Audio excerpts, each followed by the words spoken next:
March ni song pasari sang ni samni pro hian Durtlang football stadium hi Mizorama football stadium chadiu pertura ngai tania lo takin nge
ole hey voina hun thadeu mai kan neya helaya hun limom tak bang thei tura tizat ron kal hi alomom hle maya ron kal zong zong te UDNPL Aizo Smart City Limited mingin kan lo lom chewa chi bai kan in book le ani he ma saberin kan khwalian kan minister zom tak kan lo loma he ni kai hroina hnuaya hianin achievement thatak tak kan han nei chho thei hi kan lom hle a voina kan loin kan in lo mani hei voina kan minister zom tak puwan nal hlana helai BL2 MLA ni bokin minron ho theya achunga kan lom hle ani tin hei kan sports minister pulal nging lova marin voina hei minron ho theya chunga kan lom hle a ani ho hianin helai khelmual te hi na satakin kan lo en ho to thina ami kai hruaina kan lom hle ani tin hei kan MLA zom tak puje jelal pek lua aron tel theya aron tel om tak ponya ani in khel thiam le thenom pa ni bok helaya in bula stadium thatak om te hi ain me hle ni ti kha voina kan sei dua voina helai ron kal khom te gain lo ma hei khotlang atanga pol sang sang ron kal te kha hai mel hriat tir ve hrim hrimila local council lama atanga ron kal te kan huna khong in ding teang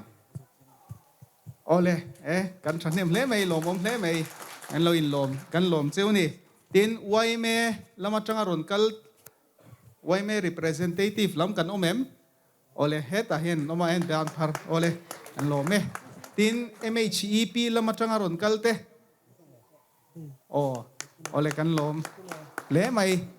tin MUP lamatang aron kalte kan thanem le mai chunga kan lom le ani tin Mizoram Football Association lamatang aron kalte kha kanomem han ding ve teng u kongain ole alomom le ani tin voina hian hey smart city Aizawl smart city limited atanga ronkal zongzong te kha inding ve teng u alomom hey pusi sia le a ho te hian thei to pin hela hi an han en hoa an han boi puya tiang voin kan thleng hin chunga nge lom thu kan han soi ani tin hey voina kan contractor helai satu OP ate biak len and sons alam atanga ron kal te khan omem khongen han ding vete se a anin thei top chuain helai an han tia hei voinan kutnu te kan hua alomom kan ti hle ani hei voina hianin ron kal zong zong dangla ding lo te po ha kain loma hual tha kan ni vek baya voin hun limom tak kan han mang ho thei tur hi alomom kan ti hle ani hei Mizoram ina kan game ngai lut ber mai football stadium thatak mai nisina kan soit kan announcer ina ron soi to ang khanin Mizoram a chona thaber ani mai lo mo kan ti hetiang kan han nei thei hi alomom hle maya a football ground mai ni lovin a facility stream hi amit tlung hle maya lom hei hetiang kan han nei thei helai mun a boruak te pon nuama Durtlang hi anuam kan ti chhotlang don ani mela hei chuwang chuanin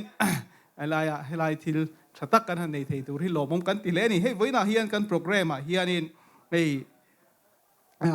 hun ser min man sak turin reverend gospel than moya tin yanin hun thatak min nei thei sak min nei sak thei dona achunga kan han lom thu kan han soirualin kan lo loma tin hei zai pol te kan han nei dona tin malzai te kan han nei dona khatiang ang sang hun hlimom tak kan han mang thei tur hi kan loma tin tlaya hei stadium tharlom na ruai kil theu turin kain som bok ani zawai chunga du sakna kain lan rolin kan lawin lom ani kalome voina hun ser mang tura min ruat hi kalom hle ani pathian thu thiang lim ilongai thlang u korin khuami ten he na pola le khathon pakhat na bungkua chang som ni panga atangin kan ngai thla anga timothe ne na pola le khathon pakhat na bungkua chang sari atangin kan ngai thla bok don nia pathian thu thiang lim ngai thlang u in ti siak na te chuan a beital talapiang te chu engkima anin sum thin ani anni zongin lallukhum chethei muturin an beya keini ero chuan lallukhum chethei lo muturin chuti chuan tiam chin lampanin katlan ngat ani boruak mai nek lovin mani kain nek zok thina chuwang chuan kataksa katichela kathu nuaya kada toni timothe ne na pola le khathon pakhat na bungli chang sari atangin longai thaleng u tin pathian ngai sak turin in soi zoi ro taksa in soi zoi na hi sot zonga sot ve boka pathian ngai sak na ero hi chu nun na tu na umsa le omle tur pek tiam na ne awangin kong tin renga asotani he thu hi arin omin apom tlak mani voina hei Durtlang football stadium nuam changkang le ropui tak mai moi tak mai honalo ni thei ta hi alomom hle ni he khelmua la hian khurum rum khopin kalotlan ve to thina liam vaivut bar hong khopin kaloin khel ve to thina tuna chuan pathian le kan sarkar te chakna in stadium changkang le ropui tak mai moi le nuam tak mai alo thei ta hi pathian mal som na inga yang u juda te chuan an hun puile an chunga thil lo thleng hi pathian ne na in zom tlata an ngai thina an in do po in do na chulal pa ta ania ne na chulal pa ta ni an ti thin ani chutiang chuan he khel mual football stadium moi le nuam le changkang tak mai hi zoram mi puite le zoram infiam mi ten pathian tri chunga in el na thiang lim in ti siak na thiang lim zu le rui thei thila nom chen na nilawa in el na thiang lim le in ti siak na thiang lim an nei na munatan pathian he na ilanang u chumi tan chuan in fiam mi te poin he khel muala in khel tur le nam dang te nen po in ti siak na thiang lim neya pathian tri chung le pathian kan pathian ro pui takawanga ne na chang tu joy moi na champion ni na kan chel thei na tur le ne na chulal pa ta ni ti chung zela ne tu pathian zara ni zel thei tura in bua sai turin zoram mi puite le zoram in fiam mi zong zong te pathian mingin kasom chewani voina hian he Durtlang football stadium hi pathian hena kan thin lung le ti tak zetin hla ni la ama du zonga in el na le in ti siak na thiang lim nei na munatan pathian ro pui na turin ihla nang u lalpan kan zawai tan malmin som sakro se amen itong chayang u lalpa chungnung berakan pathian kan pa du takwana mi kan ram changkang lo tak mai le namol tak kan ni lai changa chanchin cha manga min zong chuakin lalpa kan pathian nangma tri mi zoram mi puite nang mata na min ser ranga min siam ta hi ro pui kan ti a chutiang zel chuan chanchin tha enga sarkar thatak mai min din sak chho zela chu sarkar mang chuan mason na le changkan na chi sang sang min lo peta a he Durtlang khuang ngei po hian infiam na mun changkang lo taka kan lo nei thin kha tuna chuan Durtlang football stadium moi le ro pui le changkang tak mai min lo siam sakta hi ro pui kan tia kan lo malom thu kan ron soi ni lalpa kan pathian he football stadium hi zoram chalai tele infiam mi tam takten inti siak na thiang lim neya ithu thiang limin asoi anga inti siak na te chuan a beital tala piang te chuan lotlin na an muthi na ni ti ria a nangma ngai sak chung zela he muna hian an taksa te in soi zoya ne na chulal pa ta ni ti ria a nangma rin chan chunga ne tu an lo ni zel the na tur le a beital tala piang ten lotlin na an muthi na ni ti ria a nangma ti chunga mani in sum the na nei chunga beital tal tu le taksa le rilru le tharawa in soi zoya in tichak anni theina turin in fiami zong tenang in lo kai hruai thin la an thin lung ilama lo hip sakin chakna tharin nang in lo thuam zela he Durtlang football stadium hi mizo rama in fiami ten ming thatnan le champion nana an lo man zel theina turin iro puinan le imi te inti chakna tan inena kan ron hla ne nangin lalpa ti che thei thil chi sang sang sual thil ti theina le van duaina chi sang sang lo kheng pal thei laka he football stadium hi min ven him sak turin in hena kan dila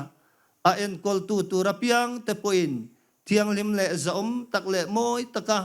an en kol zel theinan nangin tran puin kai ruai zelang che eng kimiro puinan kan hlan che a heng hi kan lalpa du tak isua mingin kan dile amen.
Chairman, kan Chairman, Commissioner and Secretary, UDNPA Department, Pulal Malso, Mapachuo, Le kan Kualian sa tak, Puke Sabdanga, Honorable Minister, UDNPA, Pu Vanlalhana, Honorable Minister, PWD, kan Kualian on Troyom Tute, Tin Pulal Hinglawamar, Honorable Minister, Sport and Youth Service, Le Puje Jelal Pek Lua, MLA sa tak, Emi Veng Chung Pa, Veng Chung Pa Niang Chu, a feel ni tu, te zingami, ni bok. Tele, Vinia he, Durtlang Football Stadium, Hawnna local zong zong te, Jibai, kan book Masadu Chewa, in Zavaya Chunga, Aizo Smart City, Iowa in Lom Tu, kan Soya, Tin, MFA Executive Committee local zong zong te ka, a bikin, Lom Tu, kan Soy Bokani. Vina hian ข้ามีอัพเพกข้ากันเซมโตบอกว่าเทคนิคอลรีพอร์ตค่ะตั้มสวยตัวลุตุกอมลบว่าเฮลายเฮียนอัดเจียงเทเคร์ระวังอามาโรจูอัดตักอับุลากันฮูงะเฮอัพเพลย์กราวน์นะฮีเฮลายเลมาฮิจูเลวเฟียลุตุกเลวโปนิเซอัดตักเอ็นไม่ตัวรอมทูบอกว่าจูวังอินอาฟียตกตัวละง่ายละมาสับเบราจวนเฮโปรเจกต์ที่สังนิสมนิปันหิเซปเทมเบอร์นี่ยเต็นดาร์ชัวอันนี้ยะที่จวนคอนแทคกับเกรเมนี่สังนิสมนิปันหิโนเวมเบอร์นี่ส่งปังอาไซนีนฟาวเดชั่นสโตนอาลุงผูมหิสังนิสมนิปฐุมเมย์นิส่งปฐุมคานผูมอันนี้ยะที่จวนเมย์นิส่งปฐุมสังนิสมนิปฐุม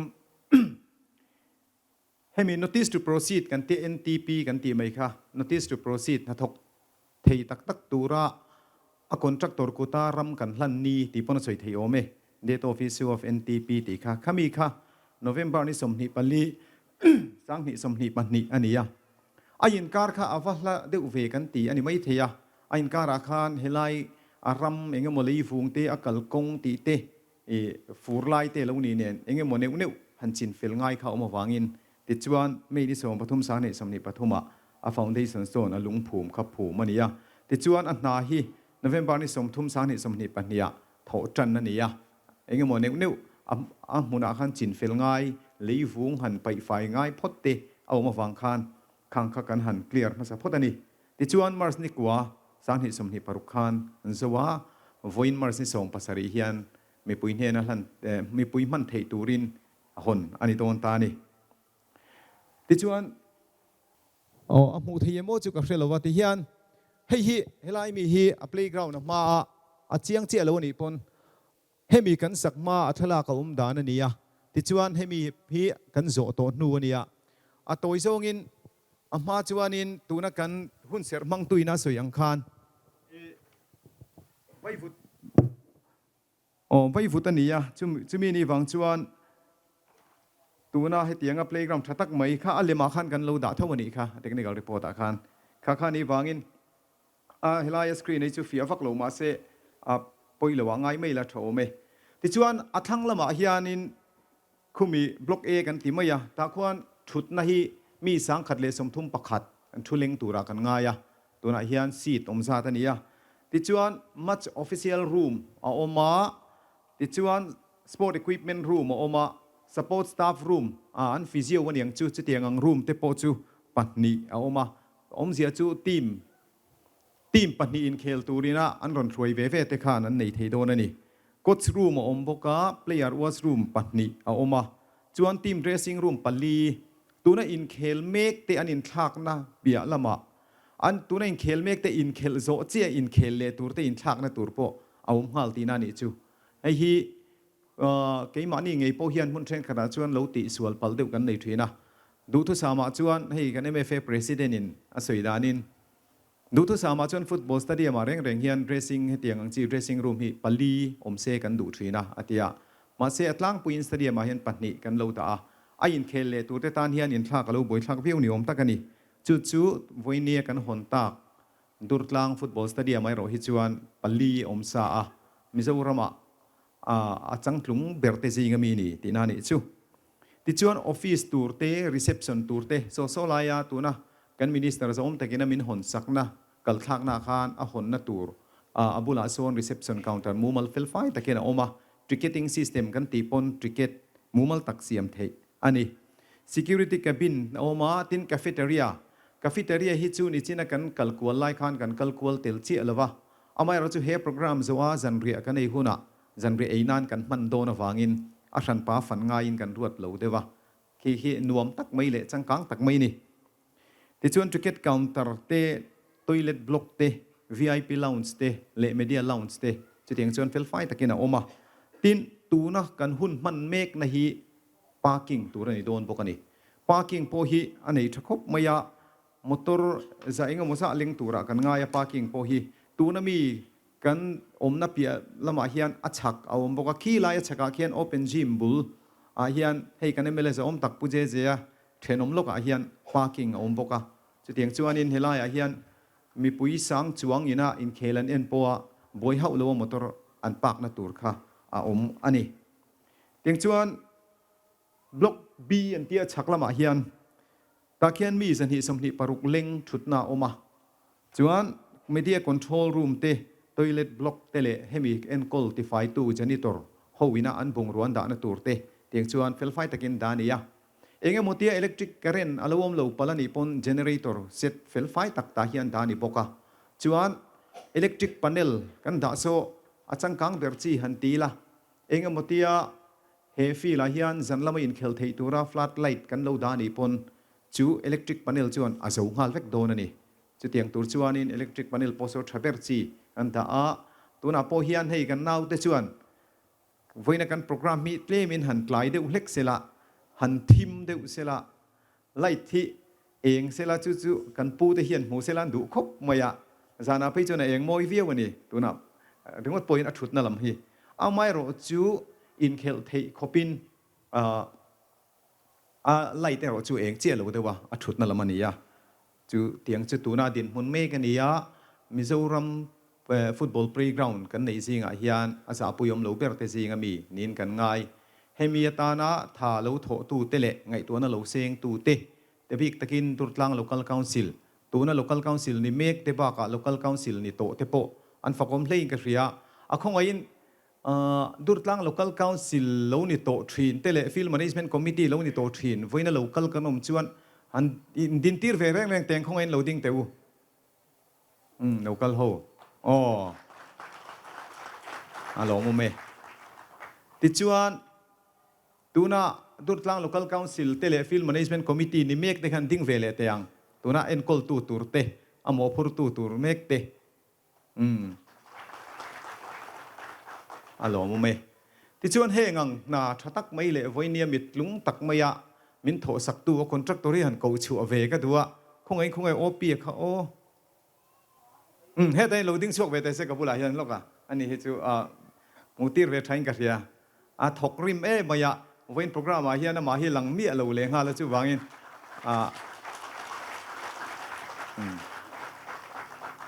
กับบุหรี่ยันเราดิ้งเวง่ายแล้วดิ้งคริสอันนี้เฮปัวปีเฮ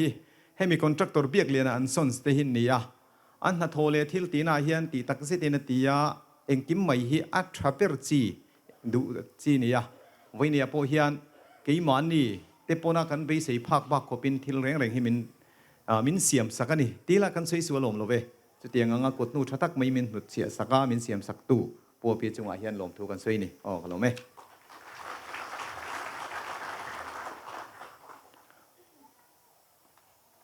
ติจวนวันนี้จังจวนติดยังเฮเพลย์กราวน์ฟุตบอลสเตเดียมฮีดุรตลัง local council เตเลไอ้คนตูตูร์โพสคอนสตรักชั่นแมเนจเมนต์คอมมิตี้เตกุตาเอาโตโดนะเอ็งคิมด็อกิเมนต์ไซน์เฟลเฟกันนี่ยาที่ยัน judicial non judicial paper affidavit เสียมินกันไซน์ทับปะจู่ officialin กันอินหลานโดนเฮนี่มีปุยน้ำมินเฟียดปุยตูรินที่ชวนตูน่ะดุรตลัง local council chairman ของไอ้นนท์ชวกเซ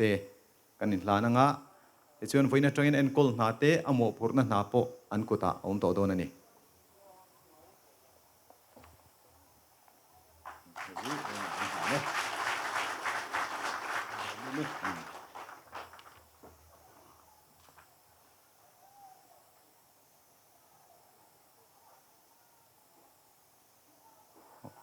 ข้างเตค่าเทคนิคอลรีพอร์ตเป็กไทยเตเลกันแต่ก็ไม่นินลันไทยเตอันนี้กะโลไหม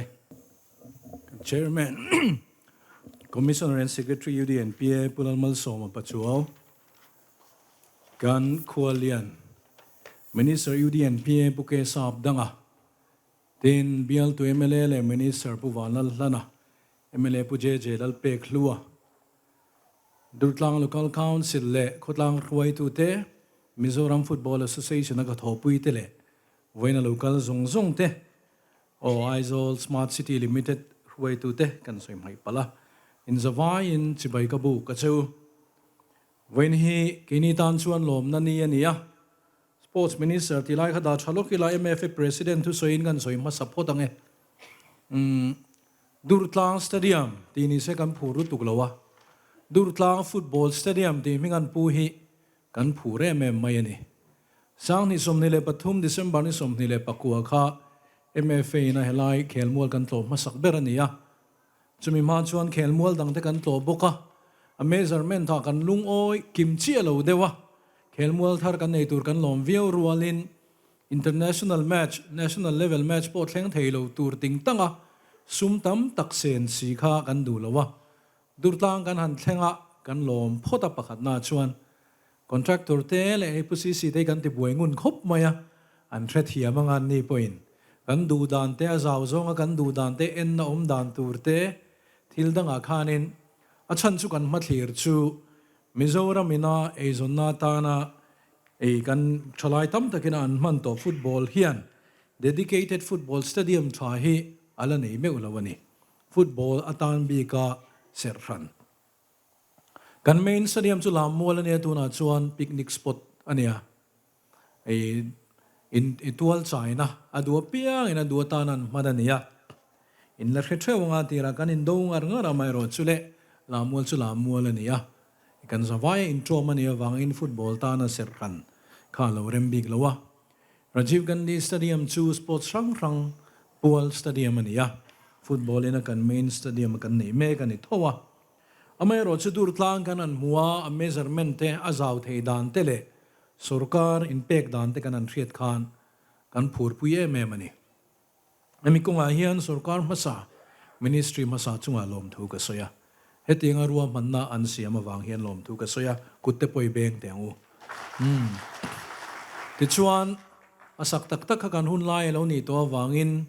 kan du dana chuan a try na chuak tur ani ti ania pusisi hi kan officer chuan om ta kan ei pialama ka thian pa nia kan ti buai lu tu ke mo ka tia ka phone don te kan thre hi ka ring khopa chu ti deu chuan ni se chu kan ti le thina kan demanding e ma e kan nor na sa ma in ka rein la runom khopin contractor te pon mai zo min ka ria hei hi bel le ni se hei hi pai ni se ti kha kan nga ve khop maya a contract agreement ziak tu a po kan tel chuang lawa a vil tu ra ti po kan ni chuang lawa MFL am hi amai ro chu football stadium ani don chuanin in ti thu ve kha kan duani aman mana te chuan cheng khat po MFA hin a claim don lawa siki po kha adu lawa amai ro chu dedicated football stadium chu stadium dang ang maya adu duinan mana an po dara e tu te mo in tu enge ni tual China ang vela a chua kan hlawani chu wangin Mizoram football level sang ber an khel theina turin Mizoram Premier League te Independence Day football te nakina chuan I League hial te po an khel theina turi kan mathlir ania ti chuan dream chu athianga atak hi achang do na rian na hi kan nei dewa mani khan All India Football Federation atanga kan match commissioner local kha endik turin kan antira antive to maila league committee and chairman kalania ka active vak to lo nangin tin elai chu kan soing kan in soi thei dewanga AIFF tuna member zing aina senior ber kan itoa chuwang chuan kan du te po kan soi ve thei ani chuan an vai na hela matanga thalak tur hian kan tia chuan cameraman omna tura kha du thu sam lo deuh kheta online zong e mu thei lo dan te kha an soya hetiang deuh hian an te chu choi pu opi ten kan soi ho le to e cameraman omna tha kan siam theya e an du ang kan mit kan thlung ani chuan chu chau chu ni mai an tia a dressing room kan ena India Rama Stadium hei puje je ka bula oma achianga ka en ve nual to ke ni ai nei train tam vak big lo chuwang chuan he stadium hian national level mai ni lovin international a hemi India le chumiram chuning khelti lian pui hi chu kan la theilawa artificial turf an du lawa amera junior in khelte women in khelte chu athleng theianga ti hi ke ni chuanin kan hu dan ania chuwang chuan Durtlang football stadium hi Mizoram mai ni lo India hu pa an mel khiat the stadium ani karinga chumi tanam malatu Aizol smart city le kan contractor te le malatu zong te chunga lom thu ka soya tin Durtlang khotlang in huam na hero pui ka ti khop maya mani a local council ten kan in do trumin pulal soma MFI on it hebok Durtlang I on it hebok khanin a history khamin khil nuala he kelmual alo din chuat heina tura mi ma sa ten an lo be na saddan te ini pon kan riat na chu midum field ti khan ni maya midum field khatuna chuan in lo hring ta a lekina chuan mi zong in an mel riat khel mual tha ani don tin India ram hrim hianinก็ตัวตาเห็นMLAนั่นละสวยโดนมาหรอจุสวยเสียเลยโดนช่วงหรอวะช่วงช่วงนี้เต็มกันละโลกอ่ะอินเดียรำพริมยัน dedicated football stadium มาตานนั้นเซอร์รันสเตเดียมอ่างละวันนี้ cricket stadium ช่วงอ่ะเต้นจน athletic stadium ช่วงอินเคลเต้นนี่ที่นวางอินให้ฮิจุอัลลูมาช่วงวางอินกันจ่าดูเจ้าชูอบุกมาซาไซน์อันจังตีริงอดเหลาเดียวตูเต้นเงี้ยเองตานเงี้ยที่นี่แล้วว่าอภัยสันในอันดูหุ่นอันล้วนดูหุ่นอันชัวขัดยังอ่ะตุนมาMFA เขาลุงอ่อยแล้วนั่นเช่นกันที่เรารู้เจ้าง่ะกันสเตเดียมทราเวียกันหันอินเคลโดนะ BYD นั่นบุกโต KTP นั่นบุกโตแท็กซี่ไดรเวอร์อินเคลตูรินนั่นบุกโต MHP อินที่ลิมโดนที่วางไม่state level อินเคลแต่ข้ากันอินเคลเทโลทีนั่นนี่ first come first serve ตีริงอดแล้ววินแห้งเทียนินชุมีเลเวลอินเคลตานันมังดูนี่ชวนไงป่วยมัวนี่ยังที่ขดาทับไปละสุดที่ยังอันนี้เราชวนอินโตเลนนั่นเท่านี้โดน private school เทนป่วยสันงาลุตุกุมขดาไว้ขัดเชียนมังอันบุกเทสังขัดมันบุกนี่ตาเสียสังนี่นันบุกเทสิงขัดมันบุกนี่เสียสิงนี่นันบุกเทสุดที่ยังเชี่ยชวนมิเลียนอินติลิมตูเตเชียนหูเตโปลันอินเซียมังอันบุกเร่งไทยป่วยซาชินละลู่ต่างไม่รู้จุฟุตบอลและโปรโมทเอ็ม serious sport ตักไงโปรโมท entertainment กันกราวน์เทียนที่ข้าไงตัวไงตาช่วงชวนดูดลัง study football stadium ให้จุเราดังลำเสกันดูมาช่วมีจุงจ้างชวนอินโปตักอินดอร์นั่นที่พวกกันเราในยามานี่คันอินคมน่ะอะไรนี่ไม่นักกินกันนะอินคมชุนทรงมังMFA ชวนมิโซรัมพรีเมียร์ลีกที่พวกเขลอดูกันริงIndependence Day football กันที่ตะปุยให้น่าดูกันริงสุดที่ยังตานชวนทัดตะกะเขลเทน่าตานขานกันดูว่ามันมาเห็นเอ็งมากันพูดเล่ดโดนหรอวะไม่รู้ชูกันฟุตบอลเลเวลสร้างแบบแข่งไทยตัวชวนกันฟุตบอลสเตเดียมทับแบบฮีมันกันดูโดนไว้น่าเห็นอินทรุ่งอันนี้ค่ะมิโซรามาฟุตบอลสเตเดียมทับแบบนี้ที่กับพวงมันนี่ไอ้ชาวเราชวนอินหัวเดวินเซอร์เราดูดลังให้อินทรุ่งsmart city พวกอินทรุ่งอัตราโพลินที่ไอ้ชาวเราจู่กันฟินเฟียงมินกระเทียมมิโซรามาเขลมัวจู่กับหุกิมทกตากังไงจุงเทจู่ไว้น่าเห็นMFA president อินกันสวยนี่จู่ sport minister ทุกสวยตัวเตะละไงsport minister ชวน sport ซงกันมาไงอีเวกันนี่cricket เตะพวกกันดัวvolleyball พวกกันดัวbadminton พวกกันดูเวกันนี่เว้ยนะsports มินพูดปุยตุ UDNPA minister กันจริงอ่ะมันเนี่ยลามัว grass พาทาร์ตูทูพวกข้าพวงตัวจักได้เป็นกันรำบอซุยโดนะที่ชวนเว้ยนะเฮียนินเฮตียงก็เขลมัวปุยติงชากันในเทวานกันล้มทักษิตา PWD minister BL2 กันเนี่ยกันตีตัวนักกีฬารำพวงเชียงอ่ะอินเวย์ข้าจุกันทรียปันนักกงอาซิมเดวตีขานี่ตายยันอินเคลตักรำปุ่มหัวติดไตลาชุกเลชวากันบัวยังตีตะค่ะอินสวยริกกันทรียปุลันไอเฮียนทุลมมาพวงโดนนี่แต่ชวนโซลายซอนการนิกลตาคันดูดลังโนดาซอน multi-purpose indoor stadium ชัดตักกันห้องตัวสมีปันนักกงปอสมินเสียมสักโดนบกะอันนี้เฮียนมินปวนสักโตบกะกันล้มเลยนี่ที่ชวน tourism minister อินทุสวยโลกง่ายสเกย์ขดลีราเฮียน tourism project กันน่าโดนกันที่เฟลตัวนี่ที่ชวนเฮตทรังเฮียนกันกำลังเฮที่กัลเซล่ะเกี่ยกัลเทนัสโซละมาอะไรตันเตะบุไลหมดช่วกินสุดที่ยังชมโปรเจกต์เอามาหุ่นมาสวยเชี่ยมข้ากันดูแล้วกัน local council คุยตัวแต่ก็ชวนหัวโตอินกันเรียจู่ตัวนายเฮียนินไอ้เชียเมกตีเฟลง่ายตีเฟลนี่เวลกันจันโดนะปอยซาอาหารสับเบอร์ปอยซาข้าเราเข่งตัวมิโซรัมสุการ์account อาเราลุดตัวทีนดูดลังโนดอีกฝ่ายบุลตรังเคียนอีกฝ่าย University บุลตรังเคียน paragliding โทชวนันเสียมาขี้อัฐยังเจกันดัวแต่ชวนอัตรุมน้ำหุ่นฮีดูดลังอาเราเนี่ยเวชีอาคูตะเบงโบงอันนี้อัตรุมนะอัมหุนักคูlanding site อาคูเจดีลิน local council ท่านเองกันอิงโกมา verbalin min phal sak to boka ปันนกงเคลมาซองเสียมเวอุลามินเตียไว้จงกันติเทลงทุยเดวไม่รอดชูมุนมาเลเชเวลปันนกงค่ะเบียงบงอาคันกันเสียมโดนบกันนี่ดิชวนช่วงถ้าช่วยนายเฮียนกันปวนเตลเทนี่ยเขลมัวชัดตักกันเนี่ยวางินกันลมมากันนอินเขลทั่วยังกันลม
kan in khom kai roi tu pu lalmal soma pachuau commissioner and secretary UDNPA akin lo ka kal mai tur Mizoram tana tholok em lo thei lo tha ngai mai tur te pu ke sap danga hall min hon sak to stadium ro pui tak mai min hon sak tu Mizoram sarkar ti ming tha em tu te pu te a minister felle Zoram nga fa pu je a MLA in Cherchiam Zoram nga fa le voina local com local council member te NGO ka thopui zong te le voina local com zong te in zavai in chibai ka buk sewa hun sermang tu ina mana tangkhanin anuam ka te boro ki dang tat kan tam le kan tlem lama ka ngai tu lawa kan in khom hi alimom Mizorama hetiang in khom hi chimtur tam lo khop mai a hlung tu te ti dan takang moi ti tiang thu soi toy pakhat na Mizoram in ma ason amason na mel cho takin win ye kan mo ni Mizoram football stadium traber mai hong mu theya om hi a thok tu te zong hem ti lo tin na ta na ma tel tu zong te chi bai ka bu ke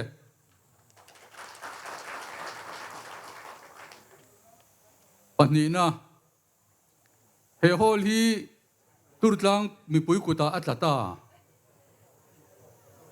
cheng vaibel se somni pani man kha mit khap kar lawa kan kuta atlaringot mai kan mo phur nei hriangu a en kol kha kan mo phur na ni a him lo te that lo te mo kan phur ani kan mo phur na sang sot pathum na sports si infiam na ania infiam na ti hi adik to lo in ka in el na ti ni to turin kangaya infiam na chu ti tak lo infiam na kan infiam kan ti zon kan ti tak lo de oni ma se kan ni khel jang kan ti tak le to sia chu wangin atong kam po hi infiam na ti lo in el na thiang lim ta ka in el na ti toila a thain karing a to bera chuan helaya international standard stadium kan neya apan na hi international standard talawani chumbai ro chuan MLA in ka ti tur ka sia ingai ve thu angu kalome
Oh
berose globe. Chairman, Pulal Malsoma, Commissioner Secretary UNPA, Honorable PWD Minister Puvan Lalhana, Bill to MLA Nibok, Honorable Sport Minister Pulal Minglamahmar, MFA President Nibok, and Honorable MLA Uzezea. Feel loving tatutur Nibok. Durtlang Local Council le Durtlang Paul Shang Shang Kotlang Shui tu te Lam Kim Sen Pokan Nilava Tin Hunser Mang tu le Tiam Takazai tu te Tin MFA Shui tu te ka mutlat mai Kan pui sui le alomom tak zet zete Tin Khazai Paul le Lam Thiam te Smart City ya how to pa le tho pui te le Udian PA staff zong zong te le when a local com te in Zavayin lom tak zetin si bai ka bu chewani mi khwal pahnin thon soi to minister ve ven nya tuna zon tol chung pain thungan soi ve thunga nge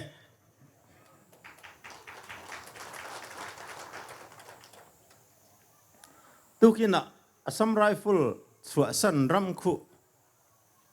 kut thak tanang tin chief minister hovin anjuk lai chana nom le maya engtizia chuak mấy thầy nghe muốn nị tí tê rùa oma ram hiya lúa chen tên nè cái nín rì na phê su fit khát in su po hen patling hiya nín chem sen kan lek tri na niya khu samurai full ram khu aizol mun lai li bera mun nuam lai bera hector som pasari lai zau nan han chua san tamai te kha alom dang lam em maya tu ma faktur le rel turan lo sarkar ding to zong ten thei to pan chua vekane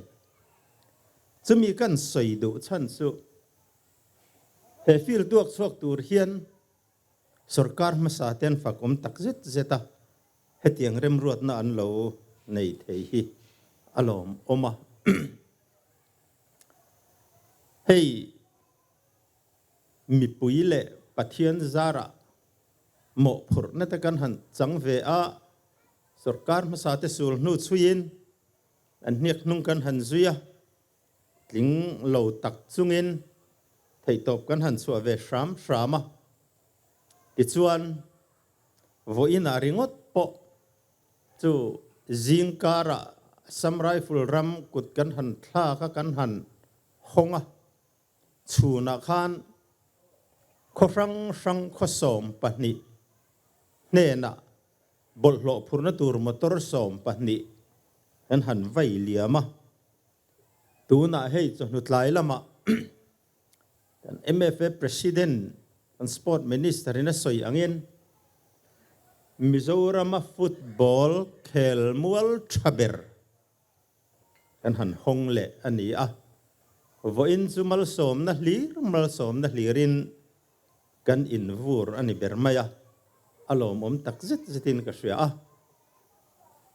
ni e khel mual thaber hi kong thaberina zui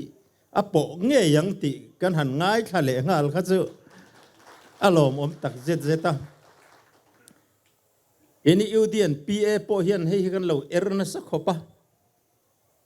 Durtlang hi nuam takin mi ringin an thleng tur ani ti ngai dan kan neya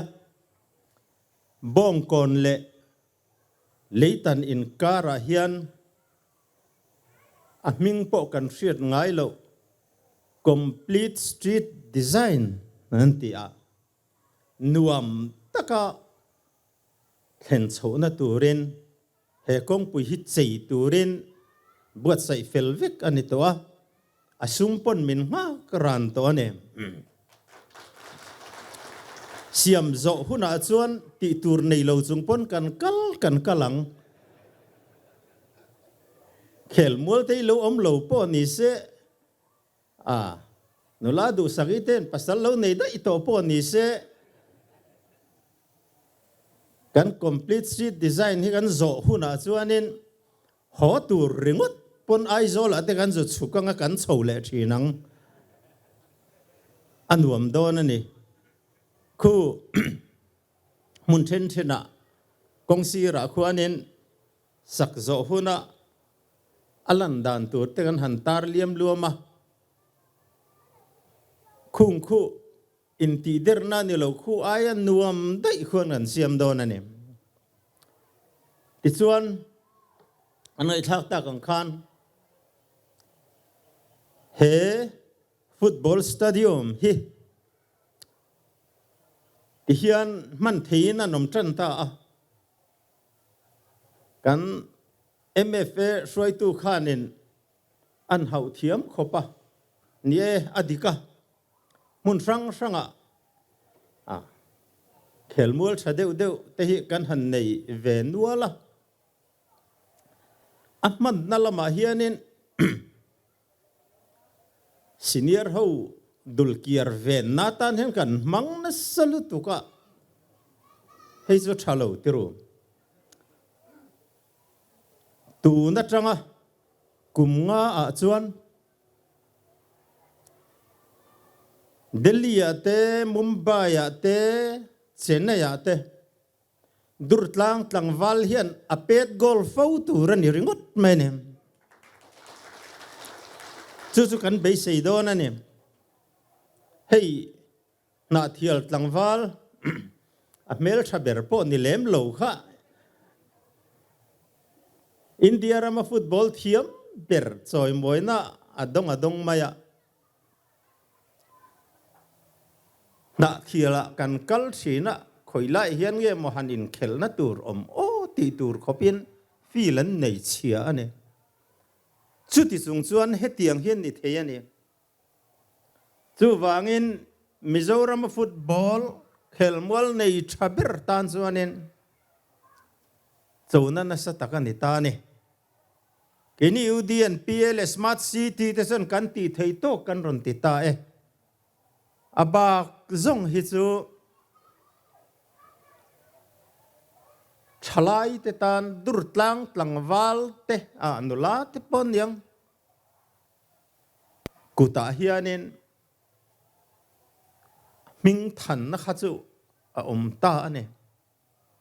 chumia tan chuan film management committee te po kan ani mela ten kan local council te pon row and rail don ani mela kan be se hi sang em don ani vai bel che tam zia hi ki vai bel che khat poi kala mure reng lovania chutiang la mu reng lo let som ni pa ni chu gan mangra la yamo chu chuan mizo tlangwal te ming that na te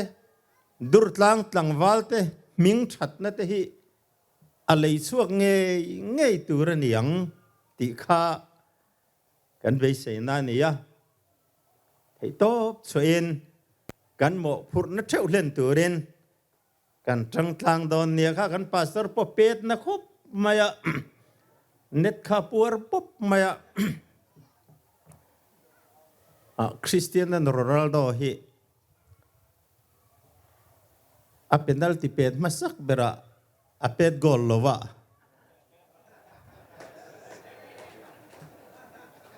chu tiang vel chu football chan chin ro pui tak hi ni ve shrim shrimania chu wangin he feel hi namen loin nalaro puyang ti ka be sei in zawaya chunga kalome poisa ka pe chu ni mia lawa engem atang kai chu ka pe a ngai tai la ole pu chairman kan khualian zaum tak pusap danga Durtlang pa kan minister zaum tak puvanal lana Durtlang at seng nilo ma se Durtlang ta na angai tuan na zong seng tu voi nia po chak lo tak chung po min uap tlat tu tin pulal nging lo mar voi nia football stadium kan hon tur voi tam tak minen dik pui tu mani mai po khan MFA OB te ho nen te lai huna hian in mukhomin kan ground te po kan en hoa zanria te kan kil hoa tan ei takamin en kol pui tu tin puzeze lalpek lua Durtlang pa playground kom chak pa kan na thok tu te po thuron lo pe a lo vil reng thin tu le UDNPA secretary le CEO le staff zong te he playground lotlin he stadium lotlin na ta na ngai tua na zong seng tu te ama sa in chi bai kabu ka cheu voina hian Durtlang khotheng tan thil thar kan theng hil ngai to lo tur mason na lian pui mai kan han nei ta hi voinia ming kan lam tak te le kan lam lo te zong awang ani abul bera pathian ania dota mising te man ruamin man saka alotlin na min pe hi kan lom tak meu ani kan khwal lian kan sia a kan MLA zong kan minister te po budget session nein nitam tak an thua ngai tuana ha tak chunga hunan man mek laya voinia rem chang hun tha min pe thei hi lom thu abik tak point kan home minister chunga kan soya tin kha Durtlang pa ani na thu te soya voinia po ka soilan tumpo nia ta chuan he football stadium ro pui tak min pe amin ngai tua pui tu hian kan du thu sama min la ngai tua pui kim lo deu nein kan sia chuta chuan hetiang khopa mun ro pui le liana hian CCTV kan mamo hle in kan sia chung te wang chuan voinia hian kal khom zong te lom thu soina na kut min ben pui turin kan som hal choni CCTV min pek do na wangin tina dot le chuan tuna po hei kan function nei na hian sound system man to taka ho angaya he football stadium a hian hun pui te kan lamhang fo do na ni china kan sport minister in soyang khan Independence Day football te po na khelanga thil dang kan la ti do na chung huna chon sound system changtlung tak hi kan mamoni chung te po chu kan home minister in min ngai tua pui nge kan be seya voini han kan ril ru chuan lom thua soi ngal mola he stadium hian amo mo ngoi bok ania chung te chu kan soi kan home minister chunga lom thu soi pa in kan soi ni ta sila tin kha kan bial tu MLA kan PWD minister elai mun voitam tak min mu puya voitam tak ngai tu na min sen pui tu khan kan play kan stadium pan na kong siam that chung changa amhu le asiat thu le angai tu don thu soya ama thuronin aram nei tu te po council hian dilin thomai thei turanga an remti na po lak to sa ania chuwangin lomom kan tia lom thu kan soya aram pek bel phal tu te chunga po voinia hian lom thu kan soi ngal bok ani tin kan sia tang khan he stadium hi ala lun don chawa kong pakhat chaw nei hi kan la buai don ani ti ria in kan bial tu MLA le local council te chuan playground na tanga so ta apia dewa son suak veng kan tia chu min kar konga chu widening le me siam thatani chuan one way nemo kal thei tura rom hanania aram nei tu te po engamo chen dil to ania chung te po chu kan bial tu kan minister malak na in tho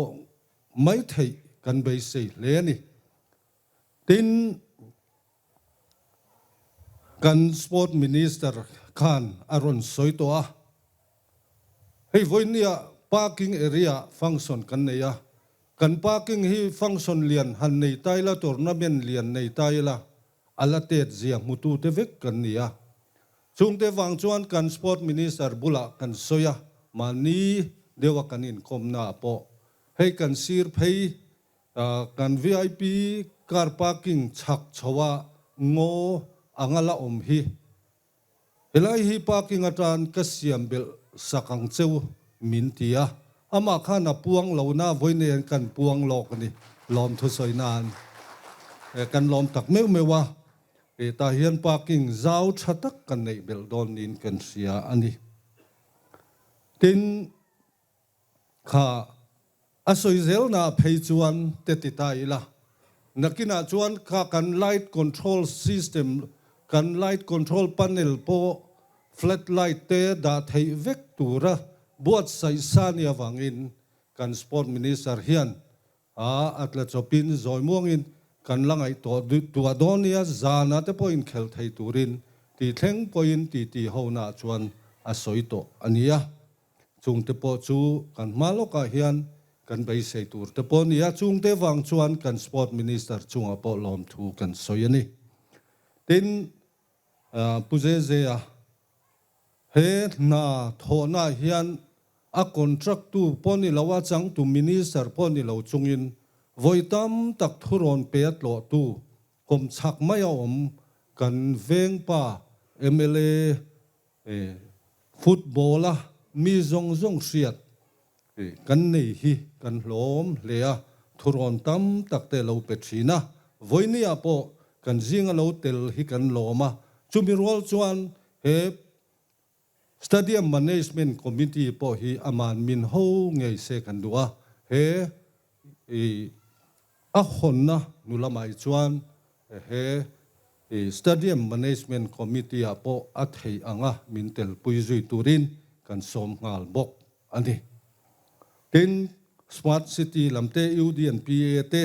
kong tin renga khotlang min mangaya min du sak tu le kong tin renga he stadium sak chunga min vil sak thin tu te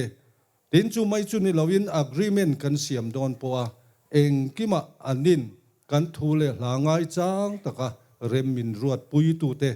smart city limited chunga le UDN PA chunga lom thu ka soiboka tin kan contractor po pia kan klo fowa tam takin kan chi klo mai theya khu stainless steel railing kan mu te hi te khu mun tam taka stainless steel railing an man ang hiani velo ni welding machine pangain a welding thei pap tur khopa a stainless steel te po khu a cha tha rin tlak min man sak tu nia eng lai po helai min om chil tlat tu eng kima a thaber du tu ke kan contractor te chunga lom thu ka soibokani tin kan pastor hun ser min mang tu man sak tuin thu poimo tak in fiami te ta na von tlat tur thu te min soi sak wangin le kan stadium te pathiane na lanna min nei sak tu chunga lom thu ka soiboka voine hian Durtlang khotlenga kan local council member zong te somania mienge muza ten lo tel thei hi lomom kan tia lom thu kan soya tin china kan smart city lama ho tu in adin tir to a kan council kalta te le kan field management kalta te voinia abiek tak poin somania he stadium lotlin na ta na sul su tu te voinia engemaw zatin mintel pui hi lom thu kan soi bokani tin chop chil takin uayame Durtlang branch ruai tu te ne na zai pol te chero kan te khatiangang hun min nei sak turin kan soma min ti lotlin sak theya thiam tak le moi taka an run lam kha lomom kan ti lom thu kan soya voinia kan management committee member Durtlang branch uayame president mintel pui thei lawa program danga wangin now ten chataka hun an run mang thei khalom thu kan soya tin Durtlang ina icon than lai po kan idol nulalal du saki hunrem chang anei theya voinia la ro puile moi tak he stadium Hawnna ta namin sak thei kha lomom kan tia lom thu kan soi boka tin tuna hian kan han bulchan na tan he stadium lo vil turin chokidar le security hi lak fel ani to a tukin zing atang khan nabul an chan ve mek to ni ti kha kan report tel boka tin voinia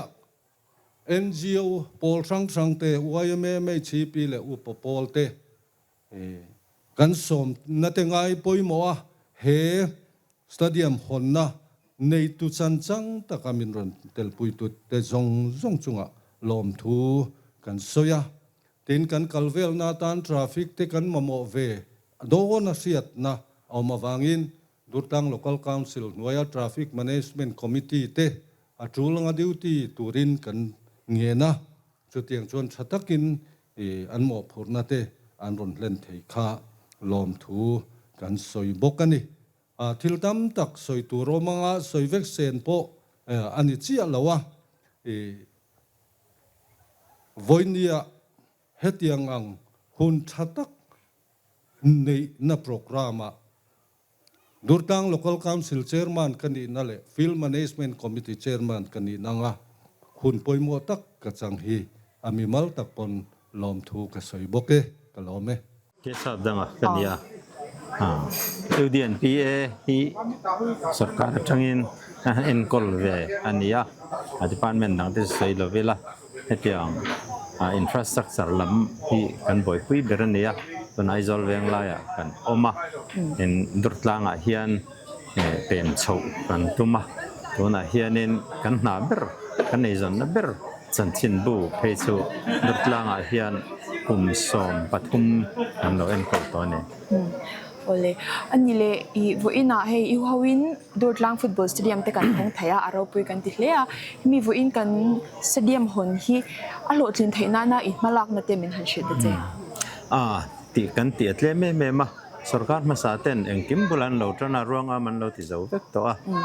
ana pui achan ve la tangin kan han la lon ve chawania rom hanam sa angin heitok choin kan han zui ve ania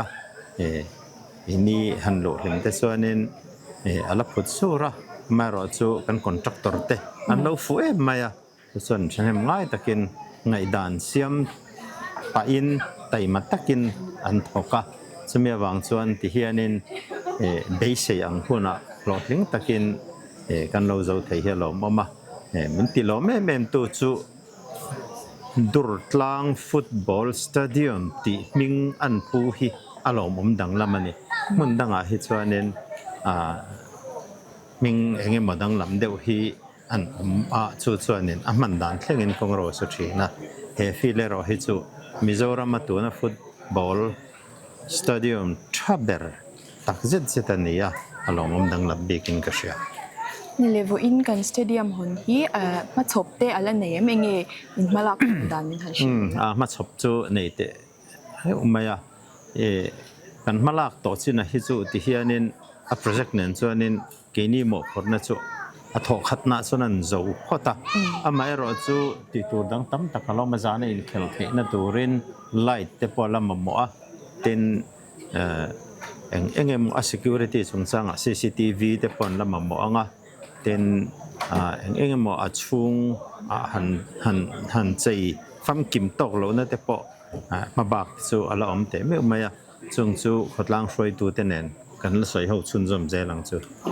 今哪看 contractor 后哪看一人水在到头那这个做里头正啊，伊跟你伢因系为哪 contractor 后哪得跟很หัวเองเองด่านอันโถด่านเต很ชิลนะ ทิลเจนี่เองก็ไงตัวquality ถาติหลังเร่งมาตินดีไซน์อังทับปินอันถกเทียเราคุยติส่วนนี้